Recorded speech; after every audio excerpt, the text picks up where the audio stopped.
ولیوں کی بارگاہ میں جاؤ تو سچی عقیدت لے کے جاؤ، سبحان اللہ سبحان اللہ سچی عقیدت۔ اللہ کا ولی اتنے تصرف و اختیار کے ساتھ اپنی مزار میں لیٹا ہوا ہے، آنے والا جب ان کی مزار شریف کی دہلیز کھنڈل دیتا ہے تو ولی اللہ خبر میں لیٹ کر آنے والے کے نیت و ارادے سے باخبر ہو جاتا ہے۔ اللہ کے سبحان اللہ۔ بسم اللہ الرحمن الرحیم۔ محترم سامعین کرام، بغیر کسی تاخیر کے میں آپ کے سامنے رد پیش کرنے لگا ہوں۔ قرآنی آیت ملاحظہ فرمائیے، وَإِذْ قَالَ اللَّهُ يَا عِيسَى ابْنَ مَرْيَمَ أَأَنْتَ قُلْتَ لِلنَّاسِ اتَّخِذُونِي وَأُمِّيَ إِلَٰهَيْنِ مِن دُونِ اللَّهِ، اور جب اللہ فرمائے گا اے عیسیٰ ابن مریم، کیا تم نے لوگوں سے کہا تھا کہ مجھے اور میری ماں کو دو معبود مان لو اللہ کو چھوڑ کر؟ قال سبحانک ما یکون لی ان اقول ما لیس لی بحق۔ حضرت عیسیٰ علیہ السلام فرمائیں گے، آپ کی ذات شرک سے پاک ہے، میرے لیے مناسب نہیں ہے کہ میں ایسی بات کروں جس کا مجھے حق نہیں دیا گیا۔ ان کنت قلتہ فقد علمتہ، اگر میں نے کہا ہوگا تو آپ جانتے ہوں گے۔ تعلم ما فی نفسی ولا اعلم ما فی نفسک، آپ میرے دل کی بات جانتے ہیں اور میں آپ کے دل کی بات نہیں جانتا۔ آپ میرے جی کی باتوں کو جانتے ہیں اور میں آپ کے جی کی بات کو نہیں جانتا۔ آپ میرے نفس میں چھپی ہوئی بات کو جانتے ہیں اور میں آپ کے نفس میں چھپی ہوئی بات کو نہیں جانتا۔ انک انت علام الغیوب، بے شک آپ پوشیدہ چیزوں کے جاننے والے ہیں۔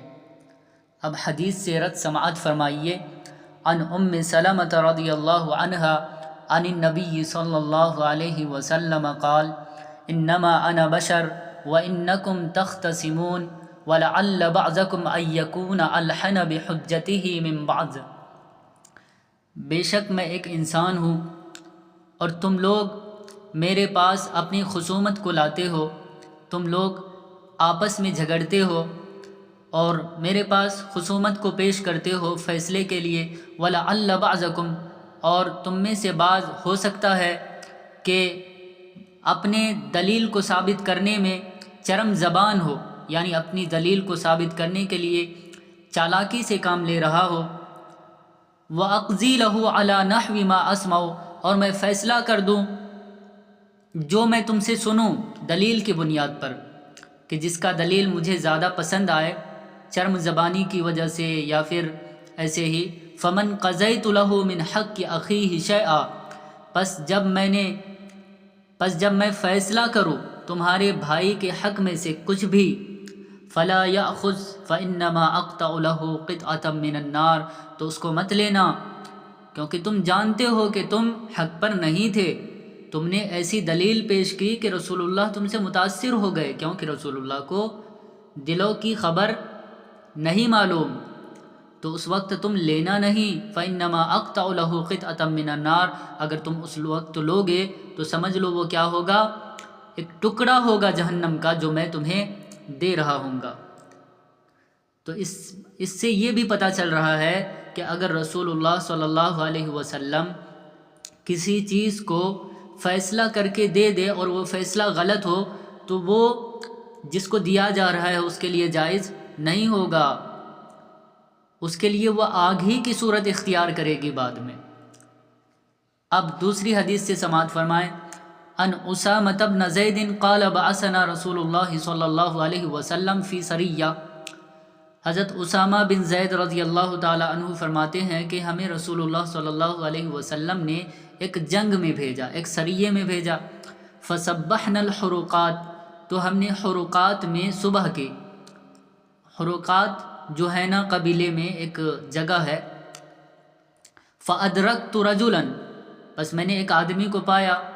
فَقَالَ لَا إِلَهَ إِلَّا اللَّهُ، تو اس نے لا الہ الا اللہ پڑھا۔ فَطَعَنْتُهُ اے قتلتُهُ، اس نے لا الہ الا اللہ پڑھا، اس کے باوجود میں نے اس کو قتل کر دیا۔ فَوَقَعَ فِي نَفْسِي مِنْ ذَلِكَ، اس قتل کرنے کی وجہ سے، یعنی لا الہ الا اللہ پڑھنے کے باوجود جو میں نے قتل کر دیا، یہ بات میرے دل میں واقع ہو گئی کہ کیا میں نے صحیح کیا یا غلط کیا۔ فوقع فی نفسی من ذلک، اس سلسلے میں میرے دل میں بات بیٹھ گئی۔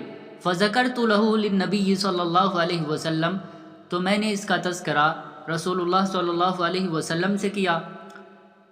فقال، تو آپ صلی اللہ علیہ وسلم نے فرمایا، اقال لا الہ الا اللہ وقتلتہ، کیا اس نے لا الہ الا اللہ پڑھا تھا اور تم نے قتل کر دیا؟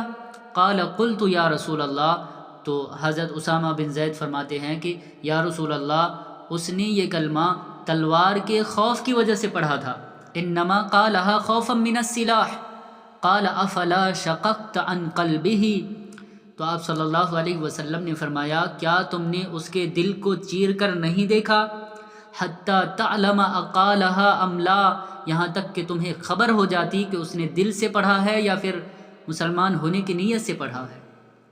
فما زال یکررها، رسول اللہ صلی اللہ علیہ وسلم اس بات کو بار بار دہراتے جا رہے تھے یہاں تک کہ حتی تمنیت، یہاں تک کہ میں نے تمنا کی، انی اسلمت یومئذ، کہ میں آج کے دن مسلمان ہوتا، آج کے دن اگر میں مسلمان ہوتا تو مجھے یہ سننے کو نہ ملتی۔ تو سامعین کرام، تو آپ کو میں نے قرآن حدیث سے جو میں نے دلائل پیش کیے، اس میں 3 کیٹیگری ہے۔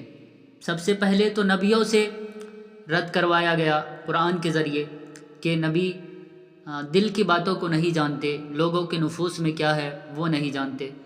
دوسری بات، خود رسول اللہ صلی اللہ علیہ وسلم کے فیصلے سے معلوم ہوا کہ آپ صلی اللہ علیہ وسلم نے لوگوں کو یہ نصیحت کی، تم میں سے بعض ایسا ہے کہ اپنی چرم زبانی کی وجہ سے وہ اپنی دلیل کو ثابت کرنے کی پوری کوشش کرتا ہے اور سننے والا اس کی دلیل سے متاثر ہو کر ان کے حق میں فیصلہ کر دیتا ہے۔ تو ایسا مت کرنا، تمہیں معلوم ہے کہ تم حق پر ہو یا نہیں۔